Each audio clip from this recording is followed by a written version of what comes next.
if I'm thinking back on my dad's life, the first thing he'd want me to address, and I will on his behalf, is the way that he passed. And there's always questions when someone passes of, why and how did this happen? As a pediatrician, my dad would tell you that when we're born into this world, it's through a complex interaction of biology and the unknown, and that's how we come to be. And when we leave this world, similarly, it's a complex interaction of biology and the unknown. And I think that's all that he would really care to say on that. That it's not how we come and how we go, it's what we do in the middle, sort of in between, that really helps define who we are. And my dad would never want to be defined by the disease that was sort of the pathway that took him to his next journey. And so that's all I'm going to say on that. And I'm now going to reflect on just who I think my dad is. And for that, I get to start with a prop, which is here. This is my dad's tie. Keep this tie, and I remember this tie. It means something to me because it meant something to him. In his life, he had many passions, but one of his greatest passions was being a doctor. And he was a damn good doctor. He's the kind of doctor when someone looks at a Norman Rockwell painting and imagines a pillar of the community, someone who touched lives, not just at a singular point in time, but over generations of time. And my dad was truly that kind of doctor. He treated kids, he treated the kids of those kids, he treated the grandkids of those kids and the kids after that. And people would travel for miles to come see him. And it's a testament to his passion, to his caring, and sort of the difference that he tried to make in this world. And that's really where he saw he could do something. Some people could paint. My dad would be the first to tell you he couldn't. Some people were musically inclined. Again, we at least could all tell you my dad could not do that. But what he could do better than almost anyone I knew was practice medicine. And he's the only doctor that I've ever met who simply went by the moniker doctor. Not Dr. Vatave, not Dr. Smith, not Dr. Jones. To most of the friends and people who knew him, he was simply doctor. And I think that's a testament to what he was able to accomplish. And so I think I'm very proud in terms of the way he approached medicine, the way he taught me and my other family members to contextualize health in what we have here. Another thing I think my dad would like you to know is that in his stubbornness was a certain level of commitment, and that commitment extended into many different ways.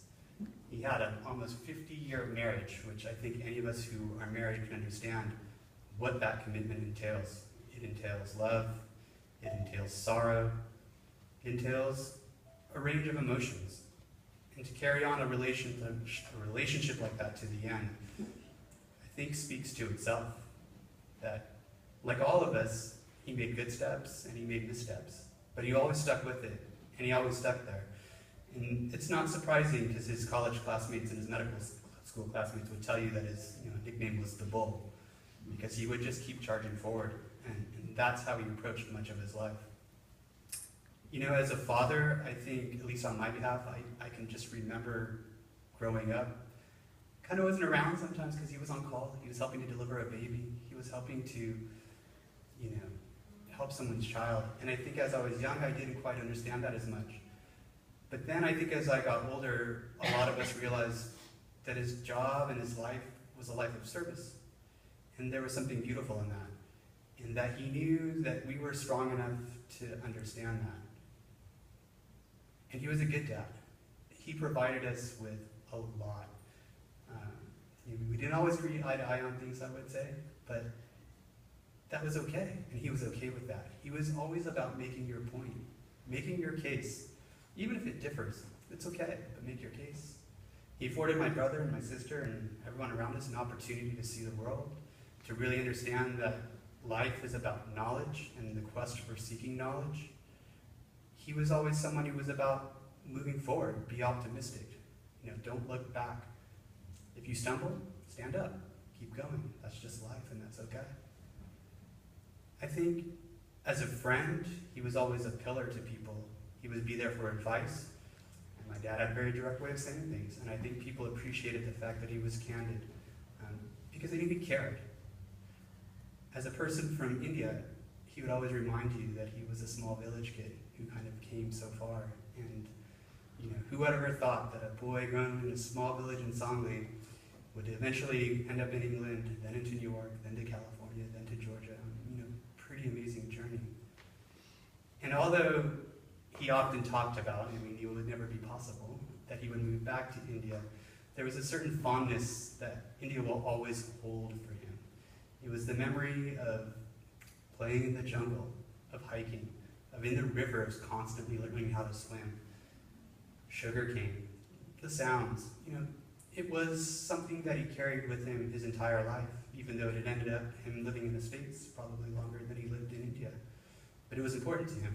And this wayward wanderer at the end of all of this will be able to take on one last journey to that place. And so I'm very pleased with that. The other thing he would say is that grief is normal. My dad has been through situations with other families who go through this. And it took me a while yesterday to think about this. When I thought of grief, I thought of words like despair. I thought of things like sadness and loss. And oddly enough, I went for a hike, and those of you who know my dad knew he loved to go walking. And it sort of helped clear my head and connect with him a little bit. And what I realized is I was using the wrong words for synonyms for grief, because the actual word that goes with grief is love. If you didn't love somebody, you wouldn't have those emotions. And so for me, the grief comes in waves. One day I might cry, the other day I might laugh. And it's simply because I cared, and because he made an impact and a memory that goes deeper than probably any relationship. We were talking about this yesterday, and I said, how many people in our life, if we look around, who we can truly thank for our life? Our parents are one of those groups of people, my mom, my dad. And to him I would say thank you. Not just for the guidance and the mentorship, but truly for my life. I wouldn't be here without him. And that's a pretty amazing thing. In fact, it's staggering when I think about it. I myself, if that's people pass away on me, I've tried my best to help people when I can. And I see at the end, it's always a moment of reflection. And that reflection and that grief goes hand in hand. But my dad would always tell you that grief is okay. That's a normal part of it. The science mind of him would say, I've read this paper, and this is something you would go through. But he would ask you to say that it's a celebration. He had a chance to live. He had a chance to do things his way. He had a chance to impact the world in the way that he saw fit, that he felt he could do the impact. And I think, of all the lives that he touched, it's pretty incredible. The other thing that I have to convey, and I sat yesterday musing over this, we were sitting and talking in my mom's and dad's house, and I was looking around, and in that conversation, there were grandkids, there were kids, there were cousins from across the country, there were cousins from across the world. And I think my dad would have been proud of the fact that he raised a family that, irrespective of geography, potentially language barriers, circumstance, we were all family, and we really connected with that family, and we still do. In many ways, my dad was the bridge to that. There's others who are responsible for that as well. But my dad was certainly a pillar to that family, a strength. He might not talk to you for months, but when you saw him, it was just as if he saw you yesterday, and people would open up to him and share it. And it was a common bond that he sort of created. When I see my cousins, I see my brothers. When I see my cousins, I see my sisters.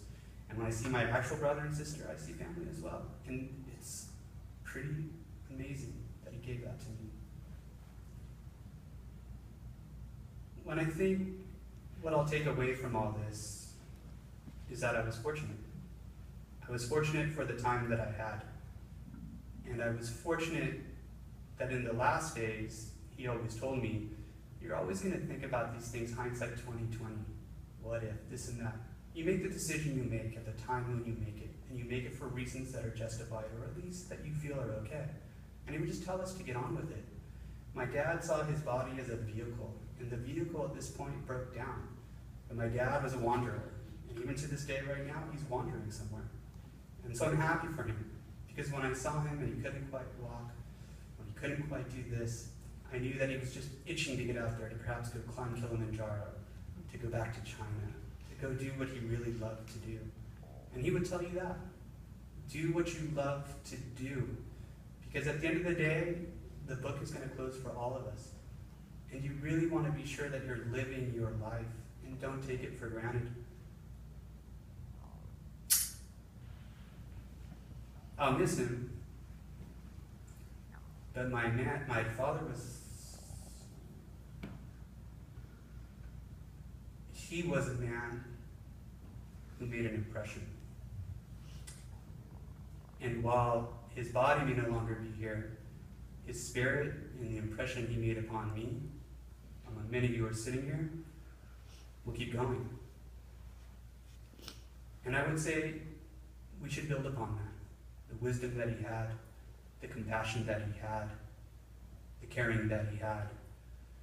That for those of us who loved him, the best way to honor him is to move forward in the way that he thought life should be taken.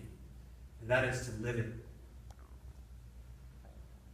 No regrets. Things happen. It's okay. This is life. For all we know, this is our one shot at it. And so, Dad,